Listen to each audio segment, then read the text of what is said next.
Go. Oh, here we go. All right, so this is Professor Sampson, Scott Sampson, and I'm here with some of my awesome customer relationship management students, and we're talking about chapter 7 in the book.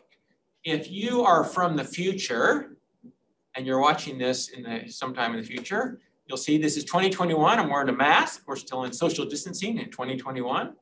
And so hopefully you can hear me okay. And this is kind of like historical footage here.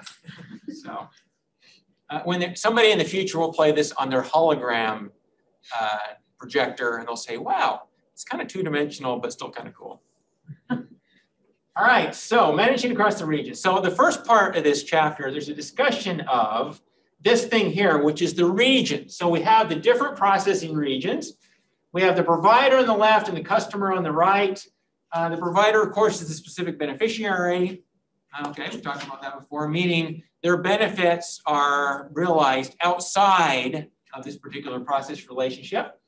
On the right, we have the customer, the specific beneficiary, who engages in that relationship for the specific competencies of the provider and of the system. And then we have these different regions here. So let me just review some of the ways in which we manage contextually across the different regions. So first on the left, we have the region of the provider's independent processing, region 1. That could be like a factory, for example. That is decoupled operations. It's operations that are not co-productive with customers. So the focus there, it's characterized by efficiency. So we typically manage independent processing in an efficient way, meaning that we look at ways that we can reduce waste, we can reduce costs and so forth in order to meet whatever our production requirements might be. And we accomplish the task according to engineered specifications. So the great thing about engineered specifications is that they are relatively consistent and relatively precise. So, the engineers get data about, what they think the characteristics need to be for whatever the target market is.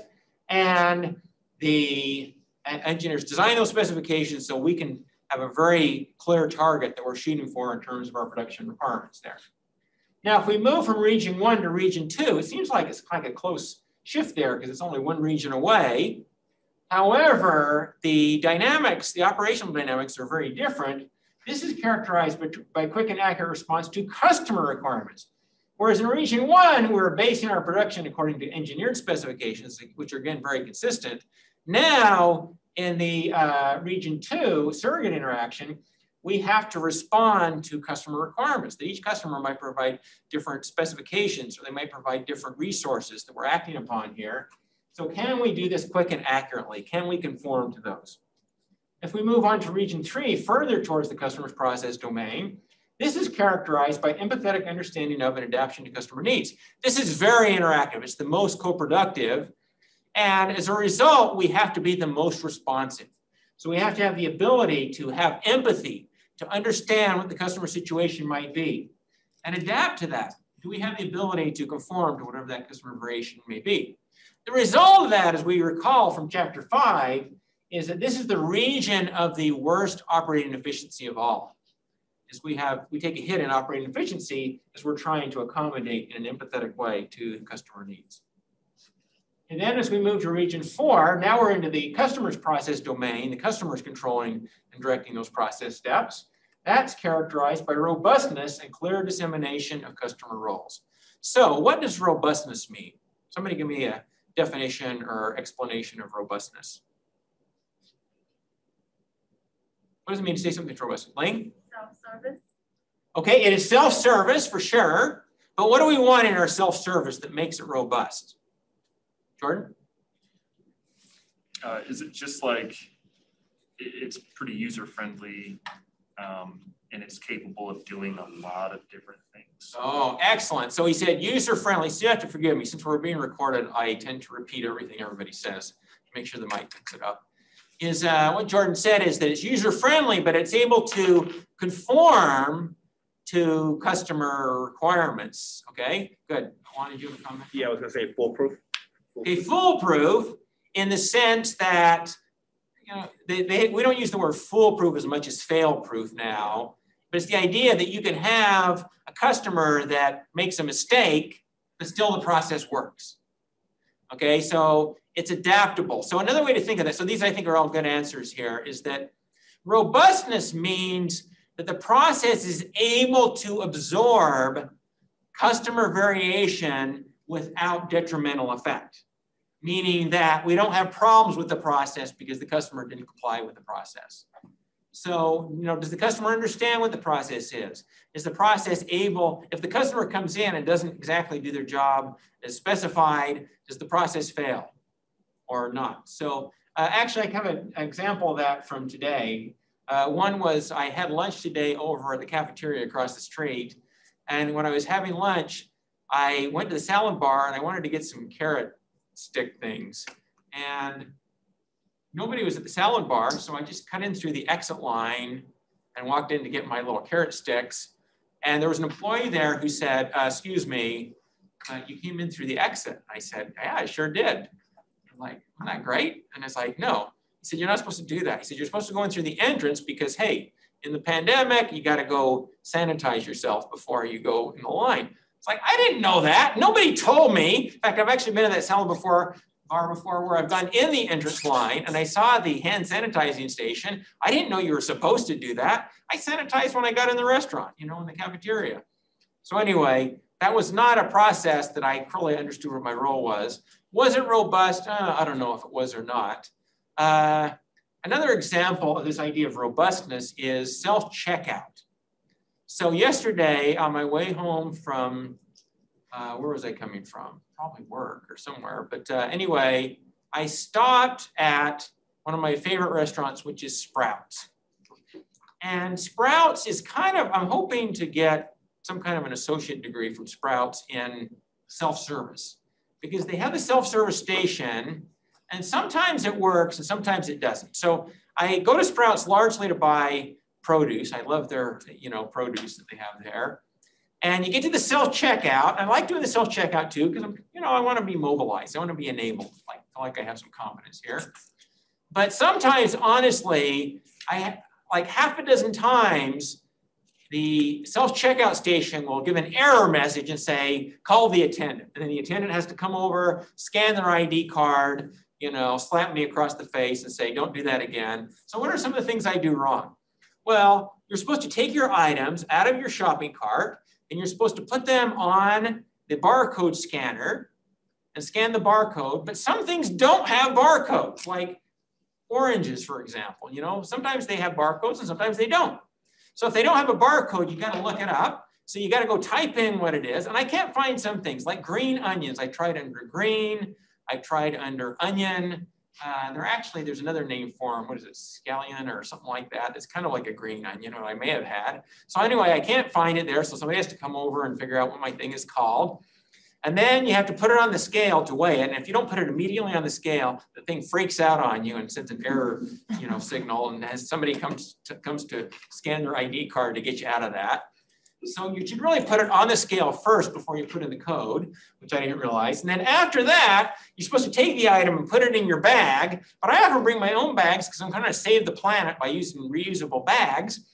And so I won't put it exactly in the bag. And so then it says, hey, it didn't register it in the bag. Brr, brr, brr, brr. So they call over the security people and stuff like that. It's like, I didn't put it in the bag here yet. I was just going to put it in the cart. It's like, no, you can't put it in the cart. You got to put it in the bag. So it registers that it actually made it to the bag. Okay, I put it in the bag. So anyway, it's kind of a complicated process. So I've been working on that. Actually, yesterday, I think I only had the employee had to do the thing once. Had to scan their card, which is probably like a record for me. The other one is, this is a different issue, but I can't get the little plastic bags open. The cashiers that are like the full-time employees, they just take the plastic bags and they just open like that. If I try doing that, it's like they stick together and I can't get it open. And the employee's like looking like, do you want me to do that for you? It's like, no, I can do this myself. Come on, Mr. Incompetent, let me do it for you. I say, no, I can do it myself. And then finally, 5 minutes later, I finally get the bag open. And by then the machine's gone off because it's like timeout error, which I actually did have happen this week, is that I gave a timeout error because I wasn't being fast enough checking my things out. Okay, Robustness and clear dissemination of customer roles. Ashley? Just so you know, you're not incompetent. There's special wax that they put on their fingers most of the time at registers that makes it easier to get the bags. They didn't tell me that. There's wax for your fingers. They should have like a thing there where you can, push a button and it squirts some wax on your fingers. Huh? Who would have known? All right. So robustness. Can the process handle customer variation? That's what that means. So know that concept of robustness. So when we get into the customer's process domain, we have to consider robustness. And one way we do that is helping make sure the customer understands what their roles are. Finally, in region 5, it's characterized by effective match between customer capabilities and resource features. Here, the customer is in the do-it-yourself region. So they have to have the capabilities. And are they capable of doing it? I've had situations where I'll have things that I buy. Actually, I bought from Costco, I bought a phone thing for my car. It's like a little phone, but it has an extended arm where you put your phone cradle thing. And the thing keeps falling apart. I think I didn't do this right. What didn't I? So I may take this back to Costco, just take all the pieces back and just like that. But so far it's like, I must not be smart enough for this or something like that. And it really didn't come with any instructions, probably because it doesn't need any instructions. You just put it on, it's like it just works. But does it match the customer capabilities, the features of that product? Okay, does that make sense, this idea of these differences? So it's important that you understand this. Understand this idea that management is contextual based upon the types of interaction or lack thereof we have in a particular process. So related to this, we have a concept discussed in the chapter, which is customer intensity, which kind of captures some of these ideas of co-productive processes and how they're managed different than independently produced independent processing. So here we have our good old pizza PCN diagram where the customers do some things independently, or some things that are done interactively, and something surrogate interaction. So the idea is that we have customer intensity in the co-productive region and the regions of interaction. There we have higher customer intensity. This is what we call the service process steps. And then at the extremes where we have independent processing, they have low customer intensity. So what is customer intensity? A formal definition is the degree to which variation coming from customers causes variation in the firm's processes. Okay, so how much does that customer variation impact what we're doing? So remember back to the Fry article, we talked about customer variation. There were 5 types, arrival variation and capability variation, request variation, and so forth. So there's different kinds of variation. How do they impact the operations of the firm's processes? It's the degree of influence individual customers have on the design and execution of firm processes.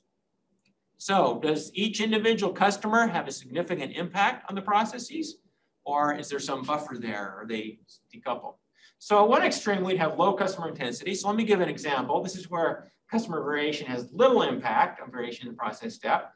For a bakery, that would be the step of baking bread. So most bakeries that bake bread and pastries and things like that, they would do it offline, like early in the morning, meaning they don't do it when customers are there.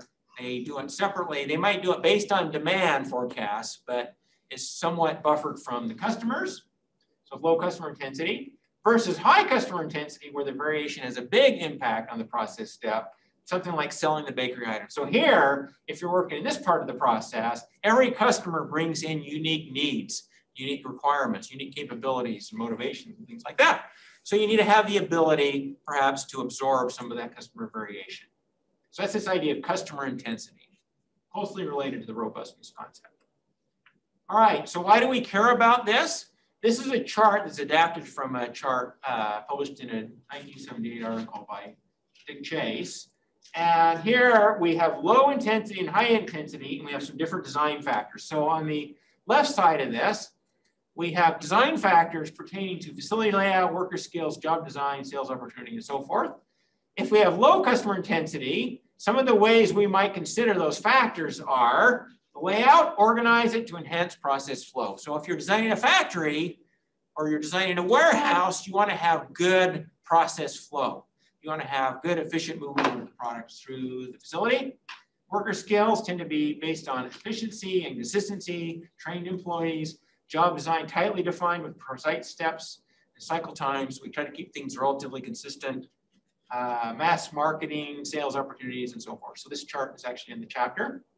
Then under high customer intensity, they would differ. For facility layout, we want to accommodate customer needs. So now we have to have a facility that has sufficient aesthetics and sufficient adaptability that customers can navigate their way through it to meet whatever their needs are.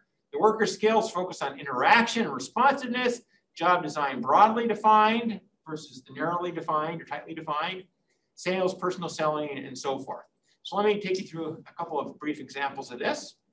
The first one is Ethan Allen, which is a furniture retailer. A related retailer here in the state of Utah or in some of our neighboring states would be RC Willey. Have any of you been to RC Willey? Okay, a number of you have. So it kind of works like this. Customers will trash their own furniture, they'll browse the showroom, they'll get advice. There's a lot of time spent in this advice stage. So the employees are very knowledgeable and they'll talk to you about this option versus that option and help you make decisions. And you can say, I'm thinking of buying this sofa, what end table would go with it? And they'll say, oh, here's what I'd recommend. And expert advice, you make a selection. If it's not in stock, they'll back order it for you. And they'll, fill out paperwork and you can arrange shipping and, assembly for you and stuff like that. Once you put it in your home or wherever the location is, purchase the items more. So the Ethan Allen process, or equivalently the RC Willey process, has high customer intensity. So let's look at some of those design elements. The facility layout, very aesthetic. Have any of you been to the RC Willey over here in the Orem Mall? That store is just beautiful, I always think that if ever there was like some big, catastrophe, that all of a sudden all retail was abandoned and everybody bought everything on Amazon, I would want to move into RC Willey. Wouldn't that be a great place to live? I mean, you have like 30 beds. You can sleep in a different bed every day of the month. You only have to make your bed once a month. You have all these awesome sofas. You have like, 100 different televisions. You can have each one playing a different YouTube channel or whatever, I mean, it's really a cool facility. Very aesthetic, very customer friendly. The workers there are domain experts, They will share so much advice, even advice you don't want. Job design is very broad, okay? What do? You meet customer needs. Very much personal sales, experiential quality, and so forth. Now let's compare that with IKEA. In IKEA, you similarly trash your old furniture, browse the store, and make your selection. You take your item to the register, and you could interactively check out, but a lot of people don't. They just use surrogate interaction. They just use the self-checkout, meaning you can actually go through the entire IKEA experience with no direct interaction whatsoever. Okay, so IKEA has their sales process has low customer intensity. So let's think about that. The facility, very functional. It's kind of like a warehouse, to be quite honest. Okay, lots of bins of items and stuff like that. Big displays and stuff, but it's kind of very functional. The workers are trained. They're not domain experts. You will not ask a IKEA employee for interior design advice because they're not necessarily trained at all in that. They'll tell you about inventory or availability or shipping if you wanted to arrange some shipping or stuff like that, but they will not give you good advice, I don't think, on the actual technical details of interior design. Job design is pretty tight. It's mass marketing, engineered quality control. A lot of it's about the design and engineering of the products, high asset utilization, and so forth. All right, so let's apply this. So we have high versus low customer intensity. So what I want to do now is, first, is there any questions? I should stop. We're doing okay? Right? All right. So let's talk about how we would apply this concept of customer intensity to capacity management. So let's think about this a little bit. So we have our two great entities. We have the provider and we have the customer. So the provider is the entity with the distinctive competencies. They're the generic beneficiary, and we talked about that before. They have capability. Okay, what can they do? Okay, they have expertise in, you know, production of electronic components, or of delivering education, of providing entertainment, whatever it could be. So they have their capability. They also have their capacity. The capacity is how much of it they can do. Okay, so every organization has a particular capacity. And we measure that capacity in terms, we'll come into this a little bit later, but we think about it in terms of throughput. You know, how much can they produce over a particular period of time? The customer, on the other hand, is a specific beneficiary. They have needs and they provide demand. Okay, so we have capacity and demand. So let's talk about these two items of capacity and demand and how they interrelate. So the provider has capacity. It's determined by resources. Providers have all types of resources. They could be labor, equipment, facilities, components, or whatever. Okay, an airline has so much equipment, so many equipment. You know, they have gates at the airport. They have so many employees, pilots, flight attendants, and so forth. Availability of components. It could be components like fuel, or it could be whatever they're using in their production process. It's specified in units per time. So again, we think of capacity in terms of, it's kind of a flow. Now, there's a different kind of capacity, which is kind of a static capacity. Like this water bottle, for example, has a capacity of 16.9 fluid ounces. That's a static capacity, meaning that it holds that much water. Now, that's not the kind of capacity we're thinking about in terms of a production system. There, we're thinking about a flow capacity, which is how much capacity per time unit. So at the water bottle factory, they might say, we can make, you know, 5,000 water bottles per hour. That's a capacity. Okay, so it's units per time. It's generally quite stable. What that means is capacity likes to be consistent. So labor likes to be employed. Now, as great as part-time labor or seasonal labor is, that's a very difficult proposition because, you know, what does the part-time labor do when they're not working part-time? So often that winds up being somewhat of a stable, or it likes to be stable and fixed. Equipment, we own our equipment. Of course, we can lease equipment or borrow equipment or such like that during times where we need more capacity, but it tends to be somewhat stable. Same for facilities. You know, facilities are as big as they are. So it's hard to expand and contract facilities on the fly. So capacity likes to be stable. Customer demand, on the other hand, determined by needs, they vary. So customer needs vary over time, and particularly they vary in their timing. So we may have high needs at one time and low needs at another time, and it's hard to reconcile between those two, as we'll see through some analysis. It's generally not very stable. So this is the problem. The problem that we have is capacity likes to be stable, but demand is not very stable. So how do we reconcile this? Let's talk about utilization a little bit. Utilization means what portion of the capacity are we actually using? So we typically take our demand and divide it by capacity. So if capacity is 1,000 and demand is 500, we would say, okay, we have 50% utilization of our capacity.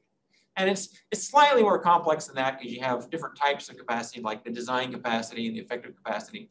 We're not going to go into that in this course. So let's go through an example of calculating utilization. And you may have done something similar to this in some other course. So I'm going to look at a sandwich restaurant, like a Subway sandwich restaurant. And in this particular restaurant, let's say we did a little time motion study and determined that we can make a sandwich in 3 minutes. So we found out that, you know, just the process, if we do it in kind of an efficient way, we can make a sandwich every 3 minutes. That would mean that there are 20 sandwiches per hour. This particular restaurant might be open from 7 a.m. till 10 p.m. Therefore, we have 15 hours. So we take the 15 times the 20 sandwiches per hour. We can make 300 sandwiches per day. That's the capacity, given the size of the restaurant, the amount of labor, and so forth, the availability of components. Now, on the demand side of things, customers arrive per hour, but it varies at the time of the day.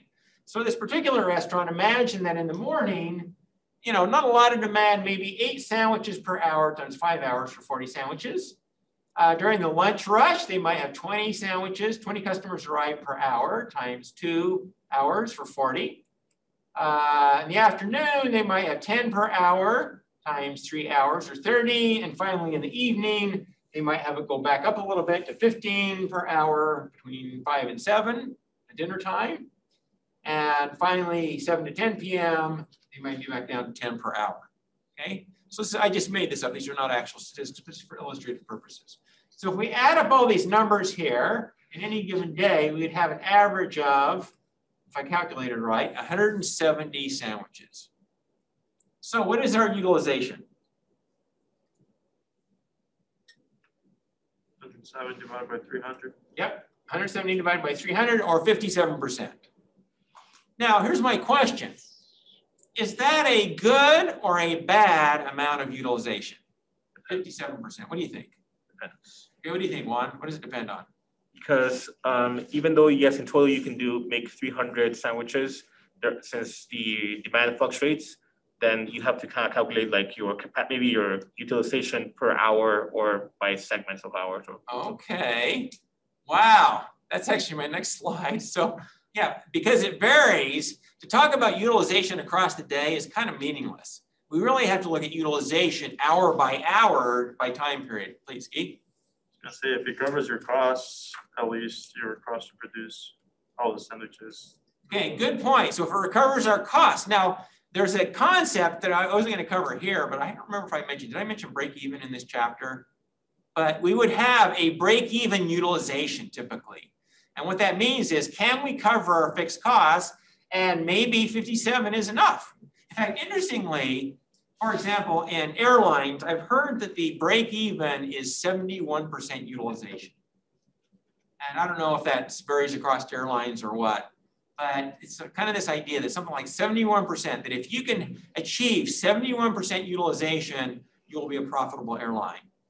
Or you'll break even. If you can achieve more than that, you're profitable. If it's less than that, you won't be profitable.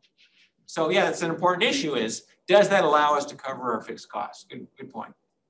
All right, so to Juan's point here, let's plot this as a chart here. So here we go.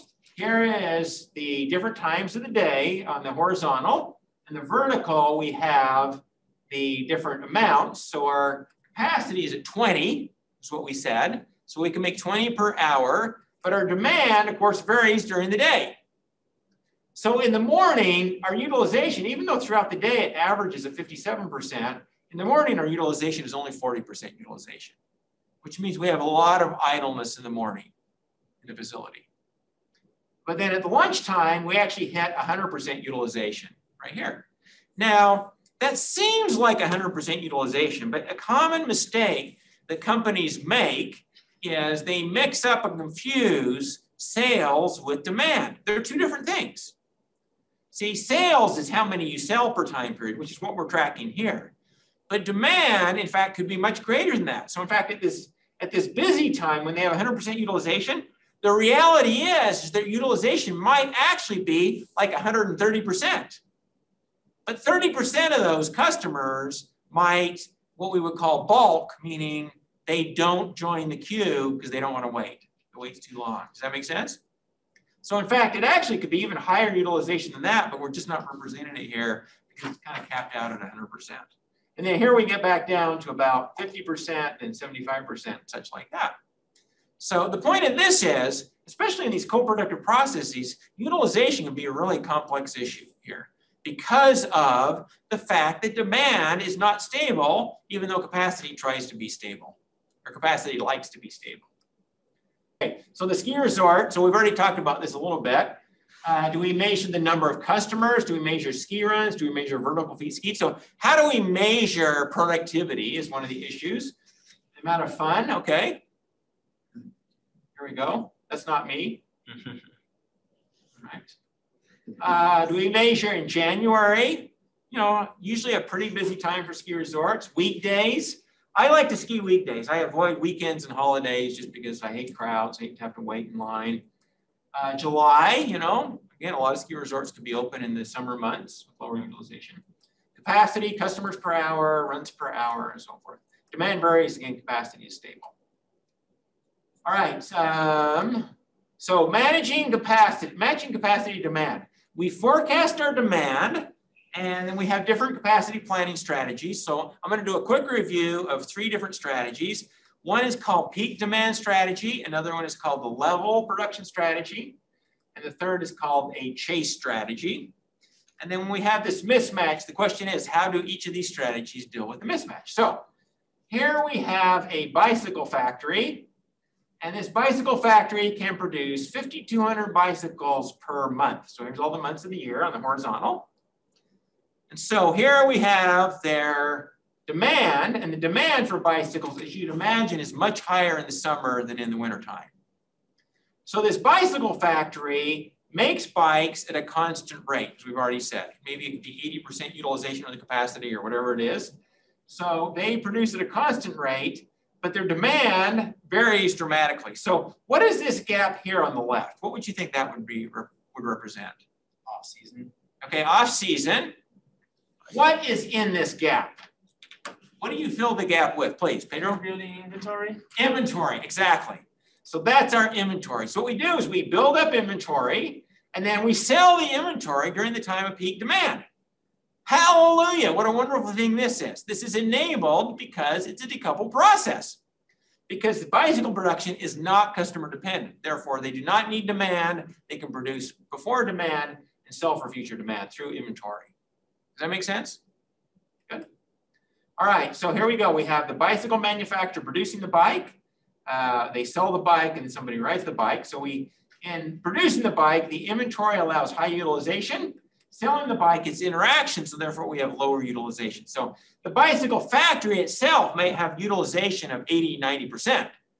But the place selling the bicycles, you know, they got to deal with seasonality there. And so their utilization might only be 30%. And riding the bike. Okay, this is a similar example, a car example. How much inventory, how much capacity? So let's look at a different example, but we'll see it's somewhat related. Let's look at Disneyland. So Disneyland has demand, and when is the peak in demand at Disneyland? Probably the summer, just like bicycles, okay? So imagine this is the demand curve, looks very much like the bicycle demand curve. Again, this is not exact data, this is not real data, it's just for illustrative purposes. But we'd imagine at Disneyland, demand is higher in the summer months and lower, maybe higher at Christmas time or something like that. So we have a pattern. Now imagine that Disneyland had a capacity of 5,200 customers per month, which is not true, but I'm just using this again for illustrative purposes. So what do we fill this here? So here we have time of low utilization. Okay, what do they do? So right now in February, it's February 25th, on the It's a Small World ride, nobody's on it right now. What do? Do they run the ride anyway? No, they can, but it's not productive, you know, there's no value in that. They can't run the ride for people that are coming in July. It's just not gonna work because it's a co-productive process. So it's a different issue. So their strategy, the problem is during peak demand, what's happening here?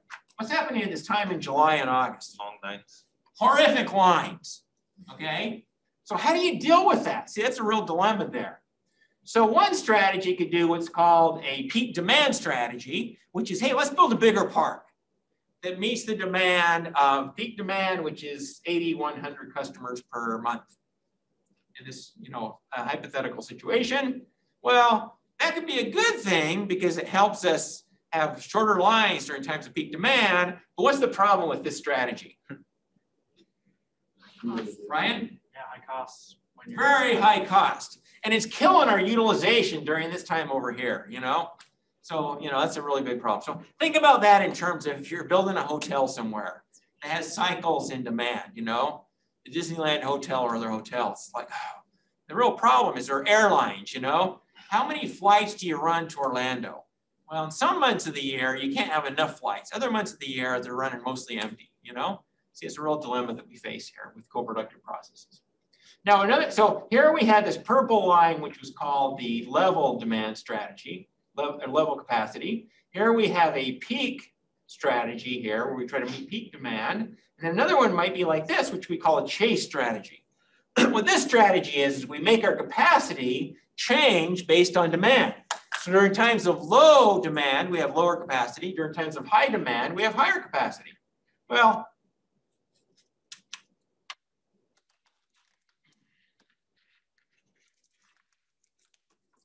That's a good idea in theory, but in practice, it's very difficult. Because how do you build a bigger park during the busy times of the year, you know? What does that mean? You know, I mean, maybe you can put in some temporary rides in the parking lot or somewhere else like that, but it's very difficult. And, you know, admittedly, Disney does hire seasonal workers, but, you know, for management and a lot of the workers, you need people that are trained and that are there full time. And so you're going to have them there, in essence, act as though they're really a fixed cost here. So the chase strategy, as much as it is good at managing this utilization dilemma, is horrible in terms of managing costs because it can be very costly. All right, does that make sense? Kind of different strategies. All right, so matching interactive capacity to strategy. We have these strategies. We have level strategy, which has the problem of customers wait during peak times. We have a peak demand strategy, which is fantastic because it reduces customer waits, but causes greater idleness. The provider has to wait for demand, very costly. And then we have a chase strategy, which uses part-time resources, which is great if you can do it, but again, that can be costly as well. So this kind of helps us think about some of the dilemma that we face in managing capacity and demand. There's two other strategies that are discussed in the chapter. One is a shared capacity strategy. It's the idea that you share capacity, hopefully with different offerings that have counter-cyclical demand. So for example, Sundance Ski Resort uses their capacity in the wintertime mostly for skiing. In the summer, they do a lot more artistic events like their theater series and stuff like that. So they have other events to try to use their capacity. So they kind of share the capacity between the theater and the ski resort, so that way they can kind of get better utilization. Another strategy that companies can take is demand management strategy. So instead of trying to manipulate your capacity to match demand, you try to manipulate demand to match capacity. So, for example, how would Disney do this? So right now in February, there's low demand. What would they do to manipulate demand? Matthew? You could give lots of discounted tickets out so that people see that it's like, oh, it's worth it. We can get into Disneyland for cheap and there's not as many lines. Yes, excellent. So offering discounts. So they provide off-season promotions. Ashley? Creating events that draw crowds. Okay, they might create events that help bring people in during the off-season. And so they might have special things. They might be offering conventions and things like that, or school groups, stuff like that. Ryan? Would something like closing rides for maintenance during the peak times count as something like that? They would, but that would actually fit under a chase strategy. What they actually do that is during the times of low demand, they'll close rides so there's actually it lowers their capacity. They don't have to put the money into those rides. And I noticed that you put closing rides kind of in air quotes here, is that they close rides, but it's also to their advantage to close them because they don't have to pay for the operation of those rides during the time that they're being under maintenance there. So, okay. So that would probably fit into that one here. So as Matthew mentioned, we shift demand, and Ashley's example, to low utilization times. A common way this is done through pricing is you offer discounts, off-season pricing. So, you know, actually, to be honest, February is the best time to go to Disneyland if you want to stay, especially in a Disney hotel, because it's the best prices you can find any time of the year, I believe, is in February. Airlines do the same thing, right? Isn't it kind of surprising that during times that are like popular times to fly, like before and after Thanksgiving, you will honestly pay double the price of 2 days later. You know, if you wait 2 days after the holiday, it'll be half the price. Fly on the exact same flight to the same destination. For this very reason, is trying to manage this mismatch between capacity and demand. So restaurants offer specials if you come in at the off demand time, Tuesday specials and things like that. Does that make sense? All righty, I'm going to skip this part here. Let's go to our last little segment here for this that'll prepare us for our homework assignment. Let's do this Saturday. And that is the topic of psychology of queuing. All right, so there was a discussion of this in the chapter, and our homework will be actually to apply psychology of queuing in your business process. So what is this? In-N-Out Burger. In-N-Out Burger, yes. Have any of you had one of these things? Okay. How much do they cost? Anybody know? So this one is, what's this one called here? This will test your In-N-Out Burger expertise. Double. Okay, yes, it's a double-double. So, how much does it cost? $3, 3 to 4, yeah. 3 to 4, yeah, okay, something like that. All right, that's a pretty good price. So here we go. In-N-Out Burger was founded in 1948. And here's the original, here's like California's first drive-in. Here's one of the pictures of this thing, In-N-Out Burger. I don't know if you can see it there, but it actually says In-N-Out Burgers, no delay. Whoa, that's a great invention here. No delay, huh? And here's an actual picture. This is kind of an artistic rendition. Here's a picture. I think this is an actual picture of In-N-Out Burger, although the clarity makes it seem like it's newer camera equipment than that would have. But here again, it says In-N-Out hamburgers, no delay, huh? Now here's a more recent picture. Here, double-double. This one is actually listed as $3.20. I don't know how accurate that is. Probably varies by location as well. Okay, so this is kind of the experience here. Here's a more realistic experience. Again, this is $3.70. What do you notice about the sign? What's that? The no delay is not there. Yeah, the no delay has gone away. And in fact, now there actually is a delay. I mean, that would be a serious hypocrisy problem here if they said no delay and you're sitting there reading it when you're waiting in line. Okay. Here we go. Here's another one. Here's somebody with their little dashboard cam here or whatever, recording their experience waiting in line at In-N-Out Burger. Here's another one here. You come in this place and you drive all the way around and somewhere over here, you get your In-N-Out Burger. Okay, here's another one. They actually put out little pylons here, people waiting in line. So the In-N-Out Burger I see most of the time is on the Parkway. You know, over in Orem, there's one there on the way to the freeway. And it doesn't matter what time, I drive past that, you know, to or from work often. And I drive past it does not matter what time of the day. It seems like they have a line almost all the time there. And somebody told me, and I've eaten at that restaurant, but I haven't done the drive-in. I've only done the walk-in thing, which you do admittedly wait for like 20 minutes to get your food, even walking in. But somebody told me that the drive-in is like often 30 minutes or maybe even more than that. But 30 minutes waiting, you know? So here you are, you're waiting. You ever had this kind of thing? It's like, what's going on here? You know, this is a burger here. Or this kind of thing here, you know?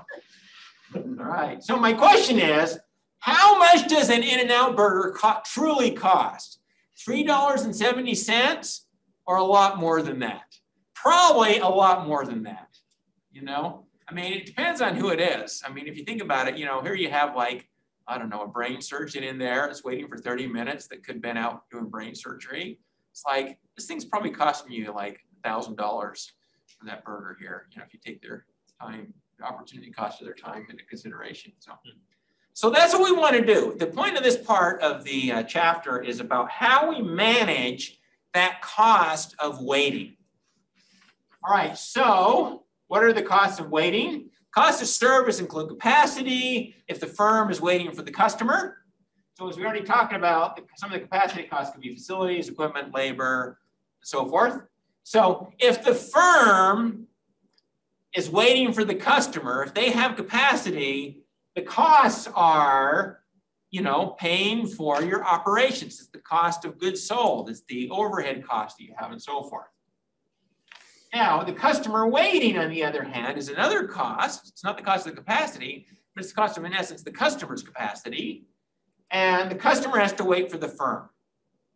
So what is the cost of customers have to wait? Is there a cost to that? Is there?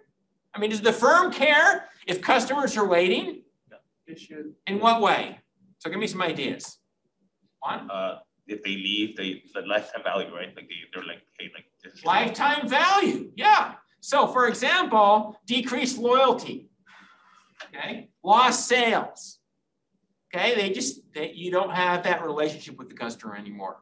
So my question is, what's the difference between capacity costs and customer cost. So they're kind of, these are two sides of the same issue here.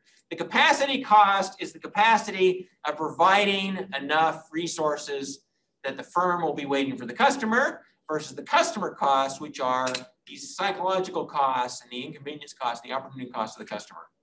So how do they compare? Well, a few different ways. Let me describe. One is direct versus indirect. These costs hit your financial statement right away.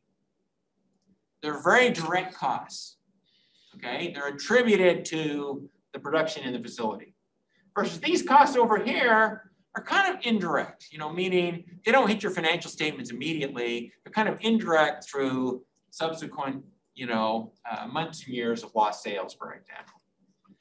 Again, this is immediate. These tend to be more immediate costs versus these are lagged. It can happen months later. And also, these are very measurable. Most of these costs can be measured in very monetary terms, but these are often, again, psychological costs. They're attitudinal costs, defining customer relationships and customers, affinity for the particular organization there. So they tend to be less measurable. Now, why do I mention this? These costs over here on the left, they tend to be direct, immediate, measurable costs. They tend to get a lot of attention because the accounting systems will measure them. We can track them over time. We can see when they go up and when they go down, such like that. The costs on the right, on the other hand, they're indirect, they're lagged, they're unmeasurable or very difficult to measure. They often they're given less attention by management, meaning it's easy to focus on the costs on the left because they're very accounting based and very direct and clear to observe. Whereas the costs on the right, which may be very significant costs, often tend to be underestimated. So just be careful about that, meaning when you go into organizations and think about how we're going to design the organization, particularly in terms of capacity, if all we look at is the measurable costs, we may underrepresent what the true costs are in the system. All right, so reducing the cost of waiting. So we have a couple strategies. Option number one is to increase our capacity. So for In-N-Out Burger, that might mean adding more facilities. We say we're going to put in more restaurants, we're going to put in more drive-in lines and things like that.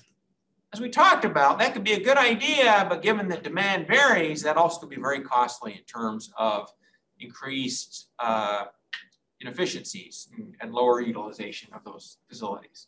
So fortunately, we have another option. That other option is to change the perception of the wait. And the way that we do that, as discussed in the chapter, is through what's known as the psychology of queuing. So what this does is it doesn't necessarily change the wait itself, but it changes the cost of the wait. So the psychology of queuing is largely attributed to David Maister, who had some principles that he published some years ago, which are known as the Maister principles. And they are as follows. There's actually 8 of them. One having to do with unoccupied waits, preprocess waits, anxiety, uncertainty, and so forth. So what I'd like to do now is take you through these and give examples. Your homework assignment for this week is to apply the Maister principles to your business process. So as you do your homework, I want you to think about the Maister principles and be sure and tie it into one or more of the Maister principles here. So these are all listed in the chapter.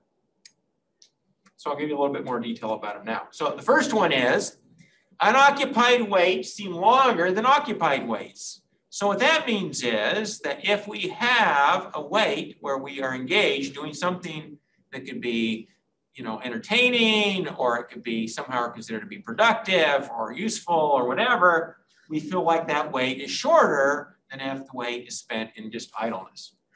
So think about when you're waiting at the airport or waiting in whatever type of situation.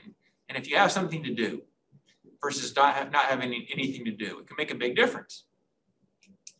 Actually, this is a fun example here. This is from Disney's California Adventure Park in Anaheim. Anybody know what this is? Yeah, that's Mr. Potato Head. And what ride is he at? Anybody know what ride this is? This is at the very back of the park. Toy Story. It's the Toy Story Adventure. I apologize. I want to charge for this. Sure. Somebody just came in for the video audience to pick up their charger. Sorry to disrupt your class. That's quite all right. It's great to have you here. Glad you got your charger. Thank you. Enjoy class. Somehow or other that should have worked into our class discussion now. I can't think of anything just yet, but it's probably a good example of waiting in some way. All right, so Mr. Potato Head, so the ride is the Toy Story ride, which frankly in California Adventure has one of the longest lines. And in fact, if you ever go to Disneyland and get the early, what is it called, early entry thing, you'll have people lined up at the gate that as soon as the gate opens, they will rush back to the back of the park to get in this ride, this line, because the line can be horrific. I guess actually the Cars ride is actually also has a horrific line, but if you have that one chance to get early into a line, it should be either the Cars ride or Toy Story Adventure, although I guess they have the new Star Wars one, which also I understand would have potentially big lines. But anyway, this line is super long, but the line is very entertaining. So you actually have this guy and he sings to you, he talks to you, he'll actually call out people in the audience, he'll say, hey, you in the green shirt there, where'd you get that goofy hat? You know, and he'll talk to the audience. And it's just actually, in fact, frankly, the ride itself is pretty stupid, you know? You're like, you know, shooting at plates or balloons or things like that. It's kind of a dumb ride. But the line is a blast, you know? In fact, I'm almost tempted when I get to the front of the line to just say, excuse me, can I get back in line again? I don't actually want to go in the ride. But I just want to hear Mr. Potato Head tell us funny stories and stuff. So, all right, so anyway, this idea of an occupied wait. Okay, number 2, pre-process waits seem longer than in-process waits. So it's the idea that we want to have a foot in the door. We want to be in the system. So if you're waiting, for example, at the dentist's office to be seen and you're thinking, okay, you know, I've been here for 10 minutes now and nobody's done anything yet. I actually have that when I ever go to see a physician or whatever like that. I think, okay, let's see. When I got here, this person was here and this person was here, but those people weren't here yet. And then all of a sudden they're called back. It's like, wait a second, how'd they get in ahead of me here? You know, what did I do wrong here?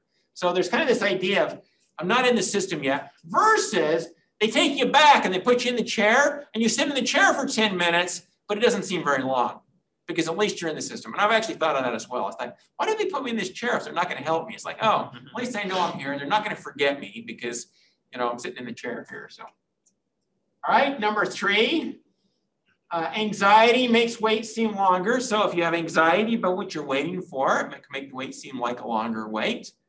I have that experience if I give blood. When I'm sitting there waiting for my turn to be called there, and I'm thinking, I hope this goes well today and not miserable like it's been in the past and stuff. And then they give you things to read that are all about like diseases and mad cow disease and stuff like that. Okay, yeah, a lot of anxiety there. Versus my experience in the orthodontist's office, which is a wonderful, calm experience. Actually, it's my periodontic guy that I have that does my gum surgery that I have to go see again because I'm having more problems with tooth sensitivity. But their thing, it's just like, when I first got there, I thought I was like in some kind of exotic spa. And they have like a little machine. It's like a self-serve frozen yogurt machine you can use if you want. They have a fireplace over there, you know, and there's like, it's just all calming, comfortable, relaxing things. And then from the back, you hear somebody like screaming bloody murder because they're having a root canal or something like that. But I don't know, I actually didn't hear that. But the idea though is if you can reduce anxiety, then hopefully the wait will not seem longer than it needs to. Number 4, uncertain waits seem longer than waits of a known duration. So if you know how long you're going to be waiting, it will probably seem like that amount of time at worst. But if you don't know, it will seem longer. So Disney does this by, they have these signs that say standby entrance. They tell you how many minutes. 90 minutes seems like a long time.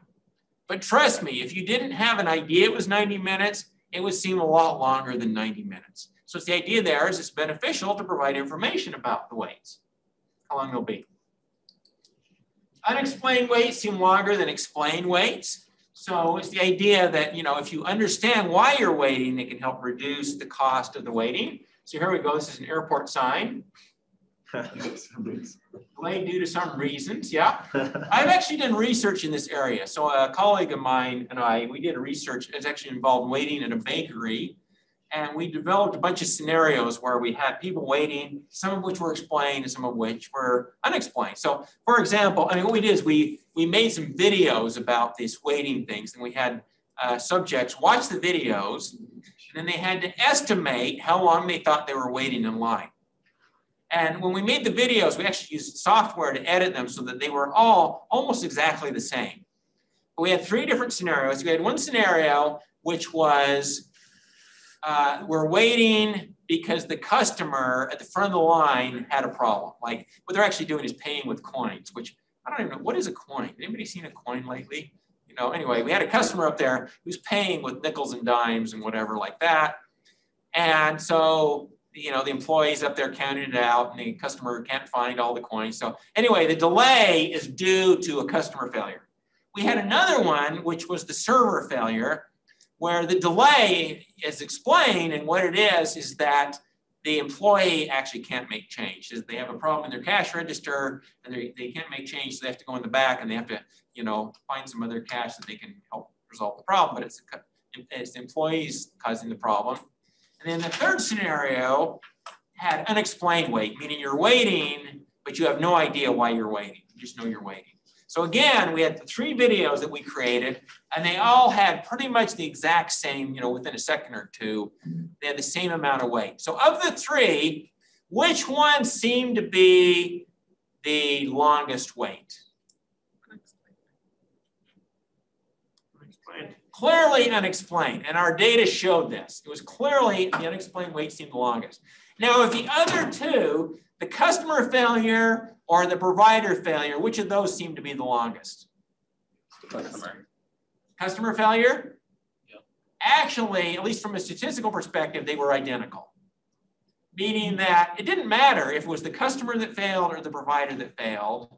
It was the fact that you knew why there was the failure, and why it was delayed, it actually made the wait seem not any longer than it needed to. Does that make sense?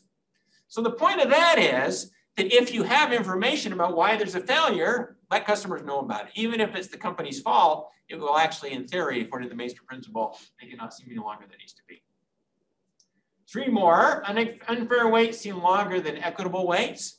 So have you ever had a situation where you go wait in line and there's like multiple lines and you think, okay, which line is going to move the fastest? And you get in the line, and then people come in after you got there and their line moves faster. I have this happen all the time at Lowe's, and I think, why am I in this line? I should be in that line over there. That line's moving. My line is stuck here.